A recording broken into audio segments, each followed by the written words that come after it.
Class 11 हम आज आपके बोर्ड द्वारा जारी किए गए प्रश्न बैंक जो हैं वो स्टार्ट करेंगे इंग्लिश में। तो इसमें सबसे पहले आपको रीडिंग कॉम्प्रिहेंशंस दिए हुए हैं, यानी आपको पैसेज पढ़ना है और उसके नीचे दिए गए क्वेश्चंस के आंसर बताना है। तो फर्स्ट पैसेज से हम स्टार्ट करते हैं।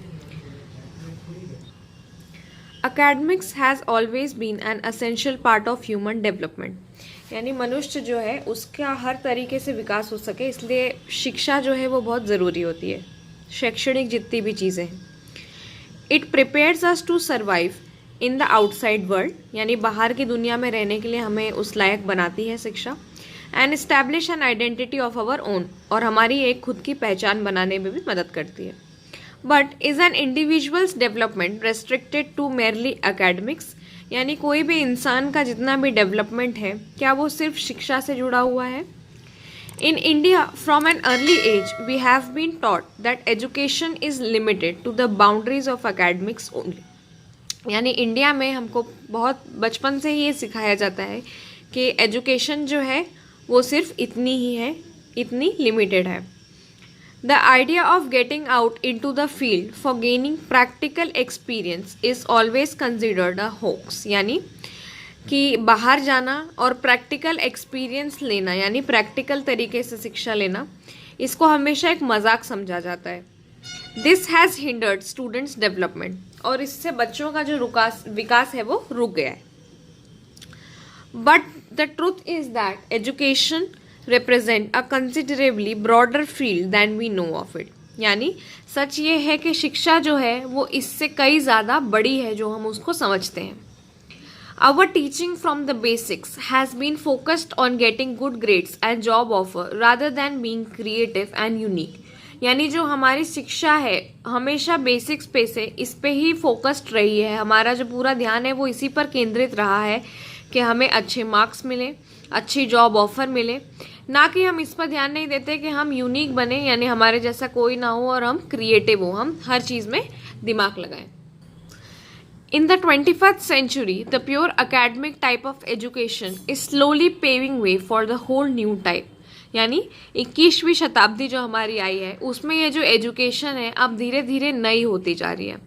The paradigm shift in the whole education is evident.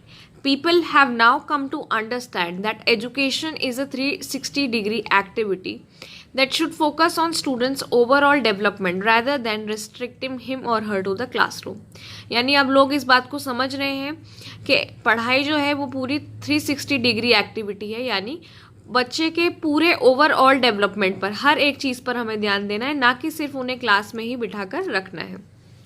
Co-curricular activities that takes place outside the classroom but reinforce a supplement classroom curriculum in some way have become a point of focus today, यानी जो पढ़ाई के साथ साथ होने वाली extra activities हैं जो क्लासरूम के बाहर होती हैं जिनसे हमें कुछ मदद मिलती है, वो अ पॉइंट ऑफ फोकस बन चुका है। These activities help in growth of the child, यानी जितनी भी ये एक्टिविटीज़ होती हैं इनसे बच्चों को ग्रो करने में मदद मिलती है। Participating in such activities helps youngster grow mentally, socially and individually, और इस तरीके की गतिविधियों में पार्ट लेने से बच्चा जो होता है वो दिमाग से यानी मानसिक रूप से, सोशली सामाजिक रूप से और खुद में भी अपने आप में भी समझदार बनता है, ग्रो करता है। Intellectual development of student is developed in the classroom, यानी हम जो क्लासरूम में पढ़ाते हैं उससे उसकी इंटेलिजेंसी तो बढ़ती है, लेकिन पूरा एस्थेटिक डेवलपमेंट जैसे टीम बिल्डिंग, कैरेक्टर उसका बनाना, उसका चरित्र अच्छा करना, उसकी फिजिकल ग्रोथ, इस सब के लिए student must step out in the outside world, बाहर निकलना बहुत ज़रूरी है। For instance if a student is a part of school football team, यानी अगर कोई बच्चा स्कूल की फुटबॉल टीम का पार्ट है, ही और she will learn team work and coordination, तो उसे पूरी टीम के साथ मिलकर काम करना और सामंजस्य बनाकर काम कैसे करा जाता है एक प्रैक्टिकल मैनर में सीखने में मिलेगा, which can not be taught in the class, जो हम क्लास में उसे नहीं सिखा सकते। तो इसके क्वेश्चन अब हम देखते हैं। What is an essential part of human development, तो अकेडमिक्स जो है वो एक असेंशियल पार्ट है। What is considered a hoax, किसको हम मजाक में टालते हैं, प्रैक्टिकल एक्सपीरियंस को। What has hindered students development, बच्चों के विकास को किसने रोक दिया है। Limiting education to boundary of academics, जब हम उन्हें सिर्फ एक लिमिट बाउंड्री तक रोक के रखते हैं तो उससे उनका विकास रुक जाता है। Shift in education means to focus on overall development. Which of the following is similar in meaning to the word hoax, hoax से क्या सिमिलर है, एक जैसा है? Untrue. Which activities have become a point of focus today, क्या activities हैं जो focus का पॉइंट बन चुकी हैं? Co-curricular activities. Why must student step out in the outside world, क्यों जरूरी है?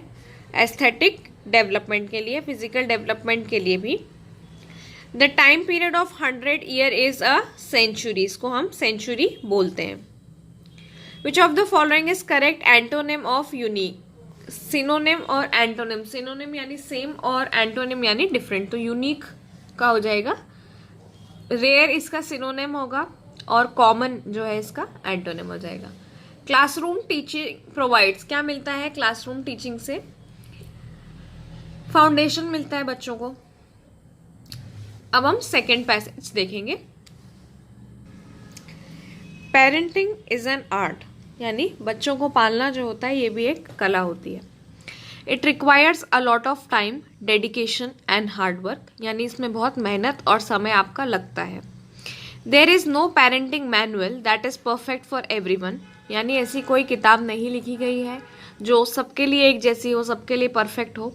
Effective parenting involve many qualities, यानी इसमें बहुत सारी चीज़ें लगती हैं, जैसे कि शोइंग लव, प्यार दिखाना, सपोर्ट देना, सेटिंग लिमिट्स, एक लिमिट बना के रखना, उनके रोल मॉडल बनना कि वो आपके जैसा बनना चाहें, टीचिंग रिस्पॉन्सिबिलिटीज़, उनको सिखाना कि क्या क्या जिम्मेदारियां हैं, making a healthy family environment, और जो माहौल है पूरा आसपास का उसको अच्छा रखना।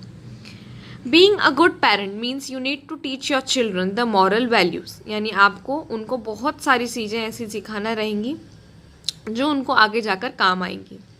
What is right and what is wrong, सही गलत बताना। सिंपैथेटिक भी होना और स्ट्रिक्ट भी होना, यानी आपको पता होना चाहिए कि कब क्या करना है। Criticising their follies as well as appreciating their virtues, यानी उनकी गलतियों पर उन्हें चिल्लाना लेकिन उनकी अच्छी बातों पर उन्हें तारीफ भी देना। Supporting them in difficult times as well as rejoicing with them is important, यानी कठिन समय में उनका साथ देना और अच्छे समय में उनको उनकी खुशी में भी शामिल होना ये ज़रूरी है। It is the duty of parents to boost their children self esteem, उनके अंदर का हुनर बढ़ाना, उनके अंदर का कॉन्फिडेंस बढ़ाना भी आपका काम है। They should be flexible as well as strict at some times. It is the value of their connection that determines how well the children listen to them, यानी आपका कनेक्शन उनसे कितना अच्छा है ये बताएगा कि आपका बच्चा आपकी कितनी बात मानता है। Accept their limit and values and cooperate, उनके साथ आप सामंजस्य से काम कीजिए। Harsh discipline should also be avoided, यानी बहुत ही ज़्यादा कठोर अनुशासन भी नहीं करना चाहिए। अ चाइल्ड नीड्स इंटरैक्शन, उसे बातचीत करना आना चाहिए। Stable relationship, care, a safe and healthy home environment. Acceptance, यानी आप उसको हर चीज़ में एक्सेप्ट करें। Recognition and appreciation from his parents, और तारीफ करें, ये सब उसे अपने माँ बाप से चाहिए होता है। Parents should always try to foster active and curious mind, उन्हें हमेशा बच्चों का दिमाग बढ़ाना चाहिए। Imparting values, insight and perspective is also a part of parenting, यानी एक पार्ट ये भी है कि आप उनको अच्छे गुण दें, इंसाइट दें, देखने की शक्ति दें। One of the biggest thing we can do for our child is to apologise, यानी सबसे बड़ी जो चीज़ हम कर सकते हैं वो है कि उनसे माफ़ी मांगें। And ask for forgiveness when we mess up, और जब हम गलत करें तो उनसे माफ़ी मांगें।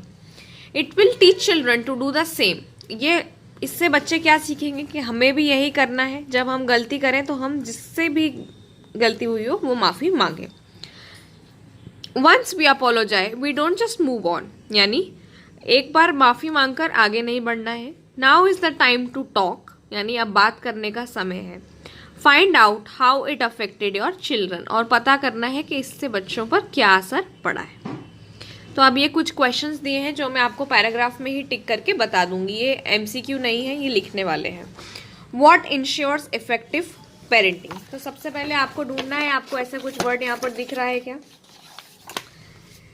तो हमको दिख रहा है इफेक्टिव पेरेंटिंग में, तो हम यहाँ से लगा लेंगे effective parenting involve many qualities, showing love, providing support, setting limit, being a role model, teaching responsibilities, making a healthy family environment etcetera. ये आपका फर्स्ट। नेक्स्ट क्वेश्चन हम देखते हैं, what is the duty of parents? क्या duty होती है parents की? तो इसमें आपको दिखेगी,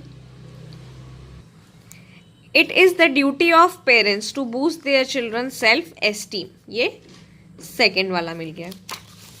आप इस तरीके से पढ़ेंगे तो आपको मिलते हुए वर्ड्स से आंसर पूरा मिल जाएगा। What ensures obedience from children, यानी किससे पता चलता है कि बच्चे कितनी हमारी बात सुनेंगे? It is the value of their connection that determines how well the children listen to them, accept their limits and values and cooperates. ये थर्ड वाला मिल गया। Fourth, what should we do if we make mistakes in parenting? क्या करना है अगर हम गलती करेंगे तो?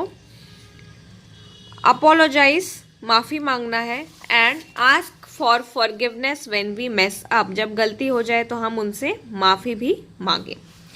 What should parents foster in their children? क्या हमको उनके अंदर फॉस्टर करना है, क्या चीज़ें हमको उनको बताना है?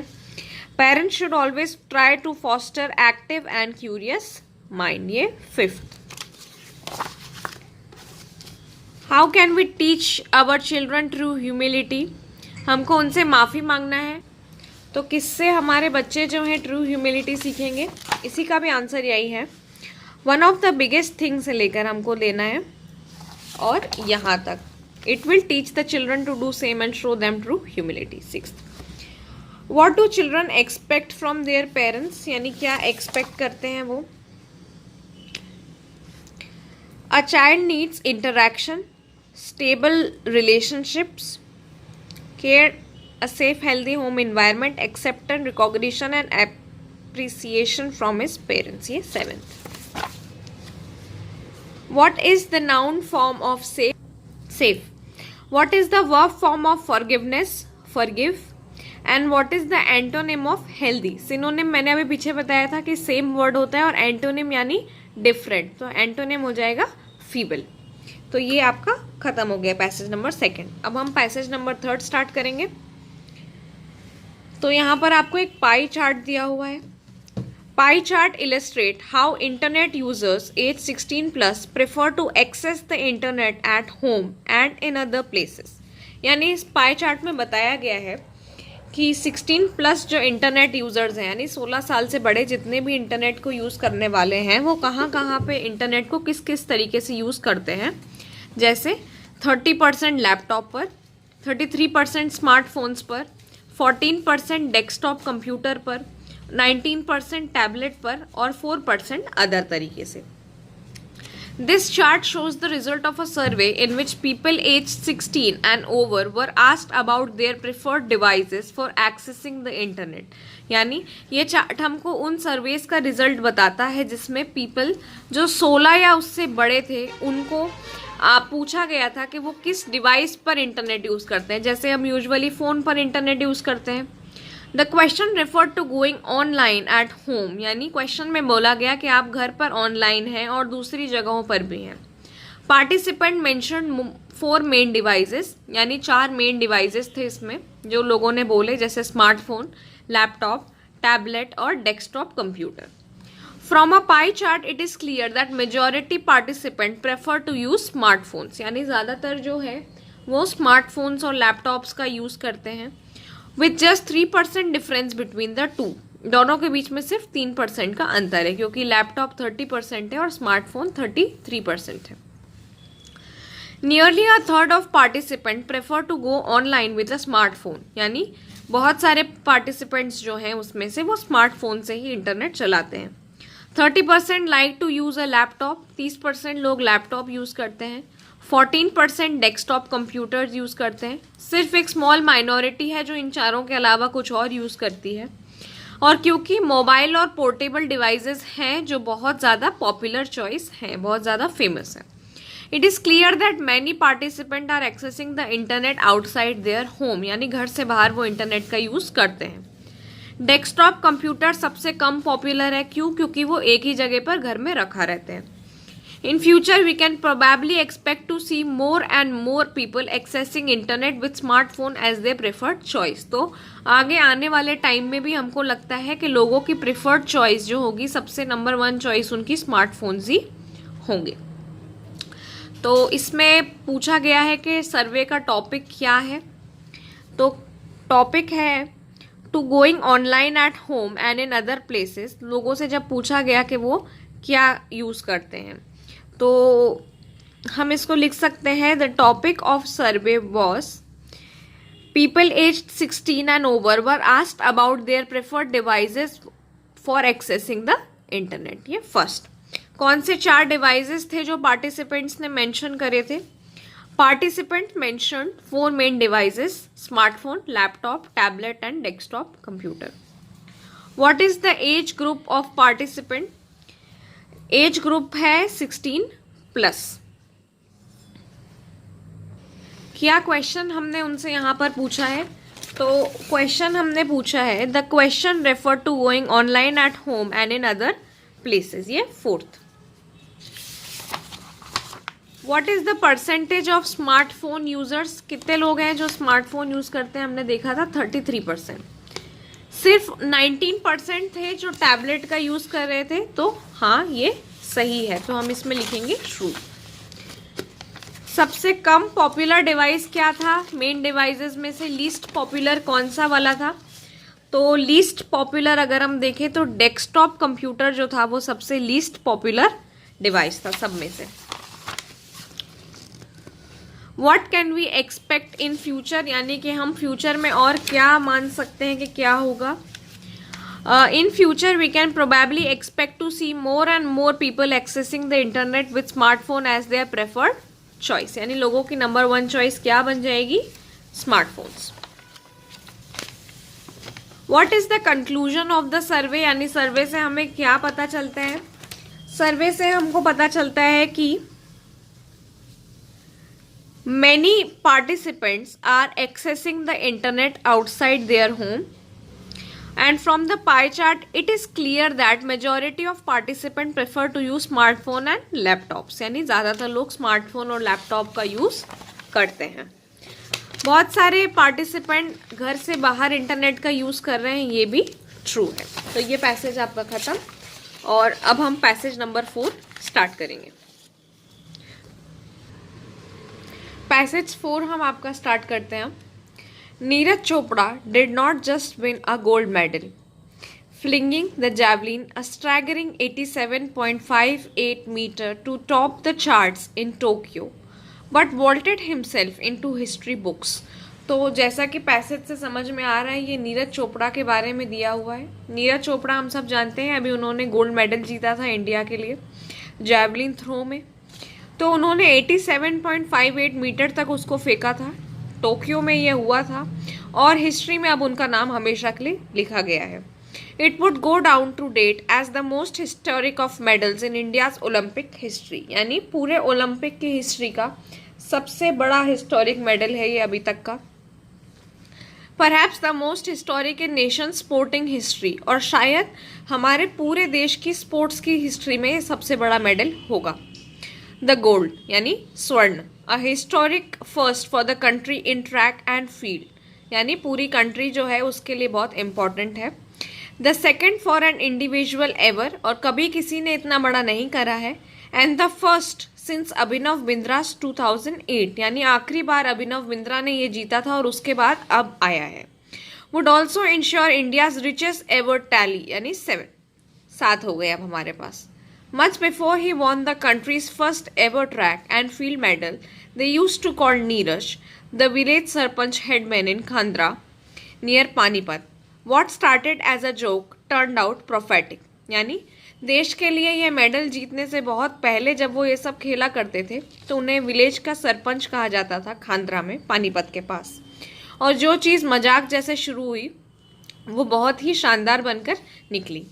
Growing up at a Khandra village near Panipat, Neeraj was an overweight, यानी खांद्रा विलेज में वो बड़े हुए हैं जो पानीपत के पास में है, और नीरज जो थे वो ओवरवेट थे, यानी उनका वजन काफ़ी ज़्यादा था और वो बहुत आलसी हुआ करते थे। Since they wanted to keep him occupied, his father, a farmer, took him to Shivaji stadium. और क्योंकि उनके पिताजी जो खेती करते थे वो चाहते थे कि ये किसी ना किसी काम में व्यस्त रहे, तो उन्हें शिवाजी स्टेडियम ले गए. Neeraj had tried other sports too, यानी उन्होंने और भी दूसरे खेल खेले हैं. He was not too fond of running, यानी भागने का उनको बिल्कुल ज़्यादा शौक नहीं था. लेकिन when he saw a heavy few man throwing the javelin he wanted to try it too. उन्होंने देखा कि कुछ और भारी लोग जो हैं वो जैवलिन फेंक रहे थे, तो उन्होंने सोचा कि मैं ये ट्राई करके देखता हूँ. When he realized that he was good at it, he started loving it more. और जब उन्होंने देखा कि वो इस काम में बहुत अच्छे हैं तो उन्हें इससे प्यार हो गया. Many, including Calvert and Walker Herman, who was at AFI's high performance detector before quitting in November last year, felt that Neeraj would start winning medals from the 2024 Paris Olympics. यानी और भी जो इस खेल के बहुत अच्छे खिलाड़ी थे जो AFI हाई परफॉर्मेंस डायरेक्टर में थे, उन्होंने नवंबर में ये छोड़ा पिछले साल, तो उन्होंने उसी समय ये महसूस कर लिया था कि नीरज जो है 2024 में होने वाली पेरिस ओलंपिक से मेडल जीतना शुरू कर देगा. He has proven them right by clinching a medal, और उन्होंने उन्हें सही साबित करा मेडल जीत कर. लेकिन उन्होंने उन्हें गलत साबित भी करा क्योंकि उन्होंने 4 साल पहले ही ये मेडल जीत लिया. He has been consistent performers in bursting into spotlight with a historic gold in the Junior World Championship in 2060 with an under 20 world record of 86.48 meter with still stands. और अभी तक स्पॉटलाइट में उनका नाम इसके पहले जब उन्होंने जूनियर वर्ल्ड चैंपियनशिप 2016 में जीती थी तब जीता था, और उस समय से अभी तक वो रिकॉर्ड वैसा का वैसा ही है. His other achievements include, उन्होंने और क्या जीता है, gold medals in 2018 Commonwealth games and Asian games, यानी इसके पहले 2018 में, and beside the top finishing in 2017 Asian championship. He is also 2018 Arjun awardee, यानी उन्हें अर्जुन अवार्ड भी मिल चुका है. There is still a wall hanging in drawing room of Chopra's ancestral home which features an oft repeated motivational quote. Any single idea can light up your life. यानी अभी भी उनका जो पैतृक घर है पुराना, वहाँ पर एक कोटेशन टंगा हुआ है कि एक सिंगल आइडिया से आपकी ज़िंदगी बदल सकती है. The Chopra's family single idea to let him pursue javelin throw on Saturday lit up the country in its golden glow. और क्योंकि चोपड़ा फैमिली के इस सिंगल आइडिया से कि उन्हें किसी काम में लगाया जाए, उन्होंने ये गेम खेलना शुरू करा, जिससे हमारी कंट्री जो थी वो एक गोल्डन ग्लो में जल गई.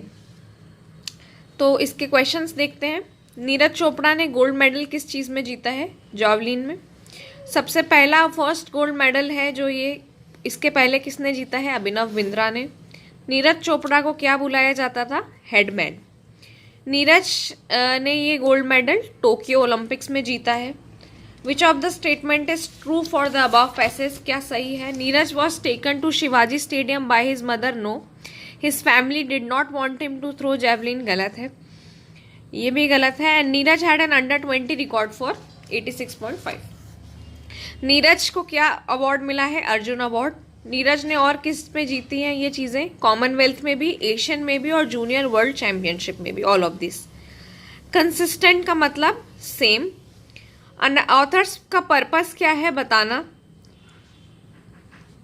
वो बता रहे हैं जर्नी एक विलेज बॉय से ओलंपिक्स की नहीं, वो इम्पोर्टेंस ऑफ स्पोर्ट्स बताना चाहते हैं. इंक्लूड का मतलब क्या होता है? एंटोनिम. सिनोनिम यानी सेम, एंटोनिम यानी डिफरेंट. इंक्लूड की जगह एक्सक्लूड करना यानी निकालना. तो ये आपके पैसेजेस जो हैं ये खत्म हो गए यहाँ से क्वेश्चन आंसर्स के साथ में.